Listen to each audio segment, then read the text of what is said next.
फातिमा की रानी माँ, प्रभु यीशु की माँ, आसरा तू ही है माँ।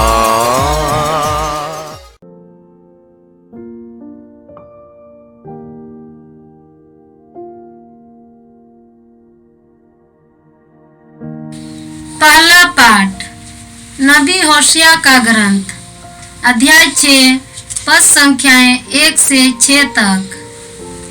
आओ हम प्रभु के पास लौटे। उसने हमको घायल किया, वही हमें चंगा करेगा। उसने हमको मारा है, वही हमारे घावों पर पट्टी बांधेगा। वह हमें 2 दिन बाद जिलाएगा, तीसरे दिन वह हमें उठाएगा और हम उसके सामने जीवित रहेंगे। आओ हम प्रभु का ज्ञान प्राप्त करने का प्रयत्न करें। उसका आगमन भोर की तरह निश्चित है। वह पृथ्वी को सींचने वाली हितकारी वर्षा की तरह हमारे पास आएगा। हे इफ्राइम, मैं तुम्हारे लिए क्या करूं? हे यूदा, मैं तुम्हारे लिए क्या करूं? तुम्हारा प्रेम भोर के कोहरे के समान है, ओस के समान जो शीघ्र ही लुप्त हो जाता है। इसलिए मैंने नबियों द्वारा तुम्हें घायल किया, अपने मुख के शब्दों द्वारा तुम्हें मारा है। क्योंकि मैं बलिदान की अपेक्षा प्रेम और होम की अपेक्षा ईश्वर का ज्ञान चाहता हूँ। यह प्रभु की वाणी है। ईश्वर को धन्यवाद। भजन अनुवाक्य। मैं बलिदान नहीं बल्कि प्रेम चाहता हूँ। मैं बलिदान नहीं बल्कि प्रेम चाहता हूँ। हे ईश्वर, तू दयालु है, मुझ पर दया कर। तू दया सागर है, मेरा अपराध क्षमा कर। मेरी दुष्टता पूर्ण रूप से धो डाल, मुझ पापी को शुद्ध कर। अनुवाक्य। मैं बलिदान नहीं बल्कि प्रेम चाहता हूँ। मैं बलिदान नहीं बल्कि प्रेम चाहता हूँ। तू बलिदान से प्रसन्न नहीं होता। यदि मैं होम चढ़ाता तो तू उसे स्वीकार नहीं करता। मेरा पश्चाताप ही मेरा बलिदान होगा। अनुवाक्य। मैं बलिदान नहीं बल्कि प्रेम चाहता हूँ।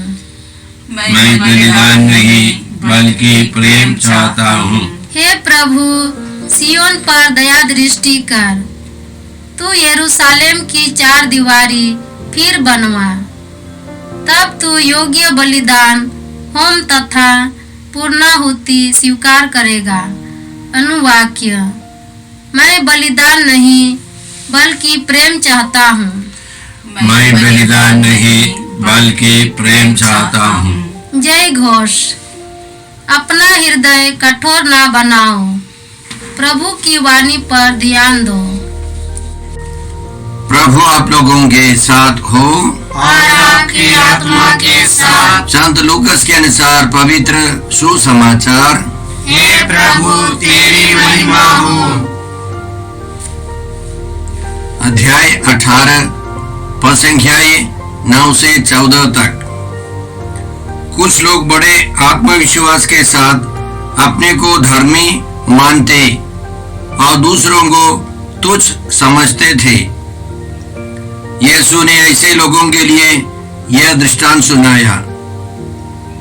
2 मनुष्य प्रार्थना करने मंदिर गए, एक फरीसी और दूसरा नाकेदार।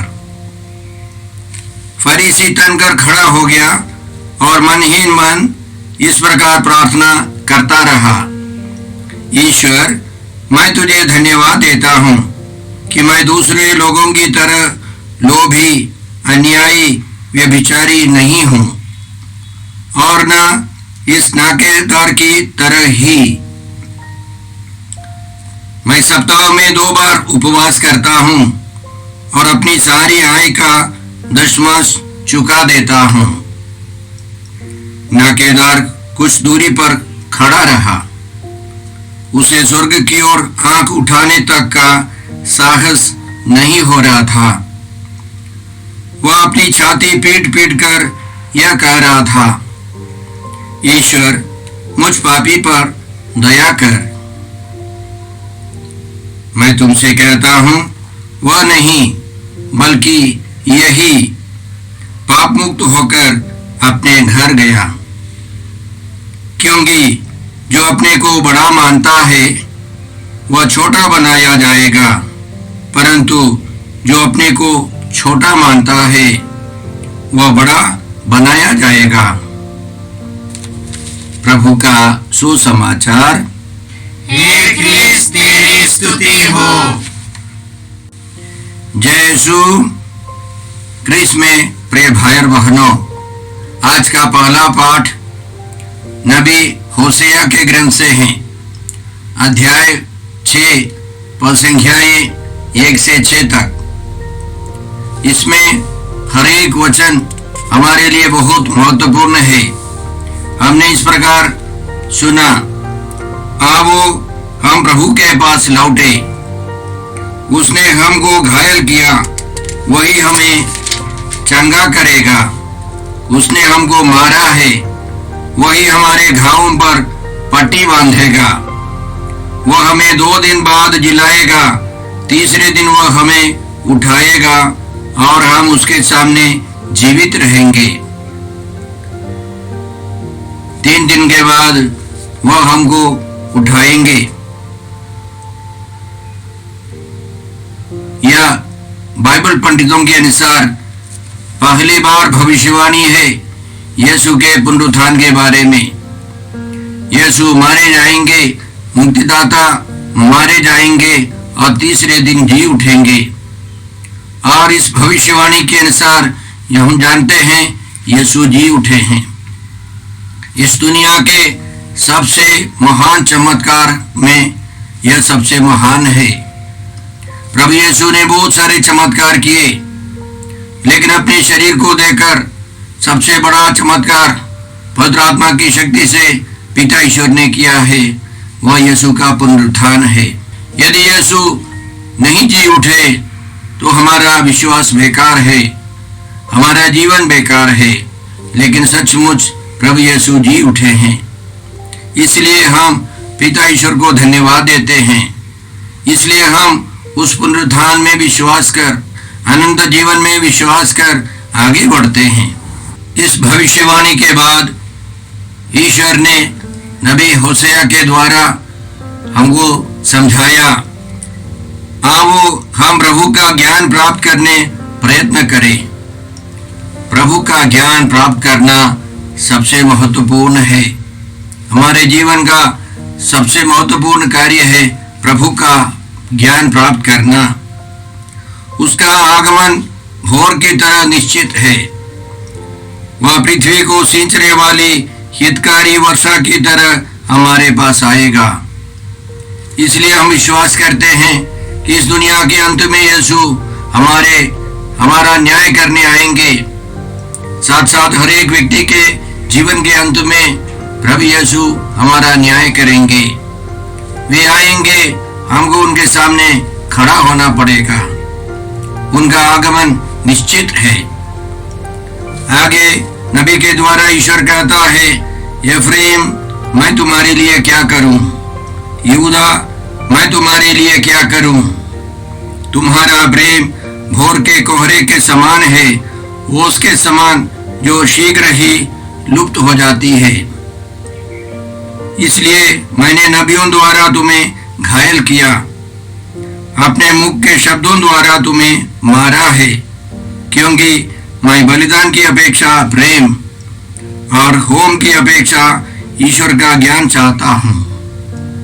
देखिए, हमारे जीवन का लक्ष्य ईश्वर पूर्ण रूप से हमें समझाते हैं। हमको ईश्वर को प्यार करना है।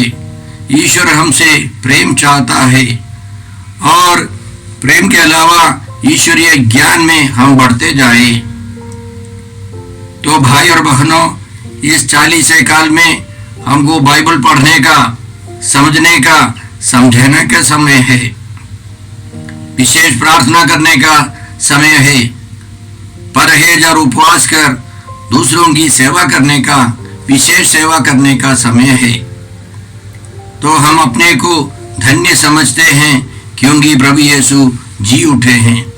उस पुनर्जीवित यीशु में विश्वास कर हम लोग ईश्वरीय प्रेम में बढ़ते जाए, ईश्वरीय ज्ञान में बढ़ते जाए, क्योंकि यीशु निश्चित रूप से आने वाले हैं।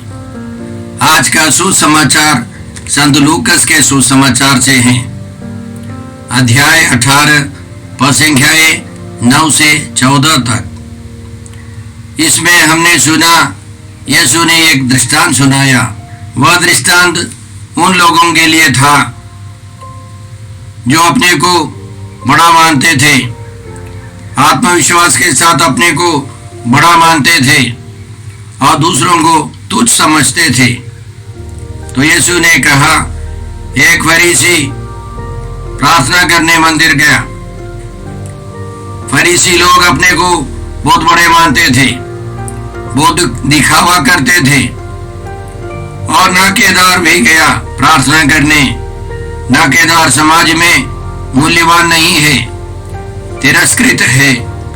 रोमियों के लिए जो कर वसूल करता है वह नाकेदार, पापी समझा जाता था। तो मंदिर में फरीसी ने तन कर खड़ा होकर अपने बारे में बहुत कुछ बताया, अच्छी अच्छी बातें बताई और वह नाकेदार दिनहीन होकर केवल इसी तरह प्रार्थना करता रहा, ईश्वर मुझ पापी पर दया कर। और अंतिम में यीशु कहते हैं, वह नहीं बल्कि यही पाप मुक्त होकर अपने घर गया। क्योंकि जो अपने को बड़ा मानता है वह छोटा बनाया जाएगा, जो अपने को छोटा मानता है वह बड़ा बनाया जाएगा। प्रभु यीशु हमको खुद दिखाते हैं, सर्वशक्तिमान ईश्वर का पुत्र यीशु मसीह मनुष्य बनकर, अपने को दीनहीन बनकर, मनुष्य बनकर आकर हमको सिखाते हैं। संत पौलुस हमको समझाते हैं फिलिपियों के नाम पत्र अध्याय 2 में, यीशु वास्तव में ईश्वर थे और उनको पूरा अधिकार था कि वह ईश्वर की बराबरी करे। फिर भी उन्होंने दास का रूप धारण कर तथा मनुष्यों के समान बनकर अपने को दीनहीन बना लिया। और उन्होंने मनुष्य का रूप धारण करने के बाद मरण तक, हाँ क्रूस मरण तक आज्ञाकारी बनकर अपने को और भी दीन बना लिया। इसलिए पिता ईश्वर ने यीशु को मृतकों में से पुनर्जीवित किया, यीशु को महिमान्वित किया। वही यीशु हमको सिखाते हैं, अपने को नम्र बनाए रखो। जो घमंडी है वह ईश्वर की कृपा प्राप्त नहीं कर सकता है। बाइबल में ईश्वर घमंड बिल्कुल पसंद नहीं करता है। प्रवक्ता ग्रंथ अध्याय 13 पूरा घमंडियों के बारे में है। उदाहरण के लिए पद संख्या अध्याय 13 पद संख्या 1 में हम लोग पढ़ते हैं, जो अलकतरा छूता वह मैला हो जाता है और जो घमंडी की संगति करता वह उसके सदृश बन जाता है। घमंडियों के बारे में प्रवक्ता ग्रंथकार कहता है, यदि उसे तुम्हारी जरूरत होगी तो वह तुमको मूर्ख बनाएगा। वह मुस्कुराते हुए तुम्हें आशा दिलाता रहेगा और चिकनी चुपड़ी बातें करते हुए पूछेगा, मैं आपकी क्या सेवा कर सकता हूँ। वह तुम्हें अपनी दावत में बुलाकर तुम्हारा अपमान करेगा। वह 2-3 बार तुम्हारी संपत्ति उड़ाएगा और अंत में तुम्हारा उपहास करेगा। यदि वह बाद में तुमको देखेगा तो कन्नी काटकर सिर हिलाते हुए आगे बढ़ जाएगा। सावधान रहो, कि कहीं धोखा न खाओ और बाद में मूर्खता के कारण तुमको नीचा न दिखाया जाए। तो हम जानते हैं जब यीशु क्रूस पर मर रहे थे तो फरीसी लोग, जो घमंडी लोग थे, दर्शक, वे सिर हिलाते हुए यीशु के उपहास करते हुए आगे बढ़ रहे थे। तो घमंडियों के बारे में ईश्वर कहता है, घमंडी ईश्वर की कृपा प्राप्त नहीं कर सकता है। जो अपने को बड़ा मानता है वो छोटा बनाया जाएगा। प्रभु यीशु पापियों को पश्चाताप की ओर बुलाने आए। वास्तव में बाइबल के आधार पर, ईश्वर वचन के आधार पर इस दुनिया में कोई भी व्यक्ति पवित्र नहीं है। हम सब पापी हैं। जो अपने को निर्दोष समझता है वह मूर्ख है, वह घमंडी है। इसलिए जो अपने को पापी समझता है वह ईश्वर की कृपा पाएगा। पश्चाताप करते हुए अपने को पापी समझकर जो ईश्वर से क्षमा मांगता है उसे क्षमा मिल जाती है। आइए हम इस 40 काल में विशेष कृपा मांगे कि हम अपने को पापी समझकर हृदय से पश्चाताप करें और चर्च जाकर अच्छी तरह पाप स्वीकार संस्कार स्वीकार करें, ताकि हम योग्य रीति से पुनर्जीवित यीशु को मिल सके, पास्का पर्व मना सके। हे पिता ईश्वर, हे प्रभु यीशु, हे पवित्र आत्मा ईश्वर, आज के सारे पवित्र वचनों के लिए हम तुझे धन्यवाद देकर प्रार्थना करते हैं कि हम सब यीशु के समान विनम्र बने, ताकि हे अब्बा पिता हम सबों को भी यीशु के समान महिमान्वित करें। हम यह प्रार्थना करते हैं प्रभु क्रिस्त के द्वारा। हमारे प्रभु यीशु क्रिस्त की कृपा, ईश्वर का प्रेम और पवित्र आत्मा का साहचर्य आप सबों को प्राप्त हो। आमीन।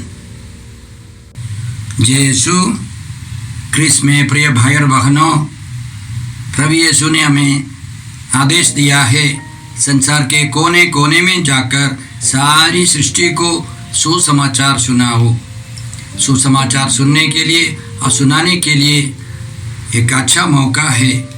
आप कृपया इस चैनल का सब्सक्राइब करें, लाइक करें, शेयर करें, बेल आइकन दबाएं, ताकि यहाँ की नई वीडियोस की सूचना आपको मिलती रहेगी। साथ साथ आप दूसरों को भी प्रेरणा दें इसका सब्सक्राइब करने के लिए। याद रखें, कल के मिसा के दैनिक पाठ और उस पर टिप्पणियाँ आज ही दोपहर के बाद हम लोग अपलोड करते हैं। कृपया आज ही उसको सुनकर कल की तैयारी करें। प्रभु यीशु आपको और आपके परिवार को 100 गुनी आशीष देंगे। जय यीशु।